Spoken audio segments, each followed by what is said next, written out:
આગળ વધીએ દાહોદમાં સરકારી શૈક્ષણિક સાહિત્યનું કૌભાંડ સામે આવ્યું છે, જ્યાં ફતેપુરાની ખાનગી શાળામાંથી સરકારી સાહિત્ય અને સ્માર્ટ બોર્ડ મળી આવ્યા। ટચ ઓફ લાઇટ શાળામાંથી મળી આવ્યા છે સરકારી સાહિત્ય। ખાનગી શાળામાં ગેરકાયદે ઉપયોગ થતો હોવાનો મોટો ખુલાસો થયો છે। શિક્ષણ વિભાગે આ સમગ્ર મામલે તપાસનો ધમધમાટ શરૂ કર્યો છે। સરકારી સાહિત્ય ખાનગી શાળામાં પહોંચાડ્યા કોણે તે સૌથી મોટો સવાલ છે। વધુ માહિતી સાથે સંવાદદાતા ધ્રુવ ફોનલાઈન પર જોડાઈ ગયા છે।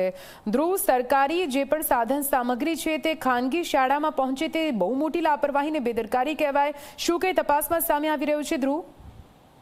જી નિધિ, દાહોદમાં ગઈકાલે સાંજે જે છે તે સરકારી શૈક્ષણિક સાહિત્યના જે છે તે મળી આવ્યા હતા। તે કૌભાંડનો પર્દાફાશ થયો છે। તાલુકા શિક્ષણ વિભાગની ટીમે ખાનગી શાળા પર જે દરોડા પાડ્યા હતા, જે ફતેપુરા નગરમાં આવેલી ખાનગી ટચ ઓફ લાઇટ ઇંગ્લિશ અને ગુજરાતી મીડિયમની સ્કૂલ છે, ત્યાં જે તાલુકા શિક્ષણ વિભાગની ટીમે દરોડા પાડ્યા હતા અને ત્યાંથી જે સરકારી શાળાઓ માટે મળેલી જે જ્ઞાનકુંજ યોજના હેઠળ જે 4 સ્માર્ટ બોર્ડ, જે સમગ્ર શિક્ષા અભિયાન અંતર્ગતની જે કીટો, સરકારી પુસ્તકો મળી આવ્યા છે, ત્યારે શિક્ષણ વિભાગે તપાસ હાથ ધરી છે। 3 જેટલી જે ટીપીઓની જે છે તાલુકા શિક્ષણ અધિકારીઓની ટીમો બનાવવામાં આવી છે અને અત્યારે જે છે તે તાલુકા શિક્ષણ અધિકારીની ટીમ જે બનાવીને અત્યારે તપાસના જે ધમધમાટ છે તે શરૂ કરી દેવામાં આવી છે। જી નિધિ, બિલકુલ, આભાર પૂરી માહિતી માટે।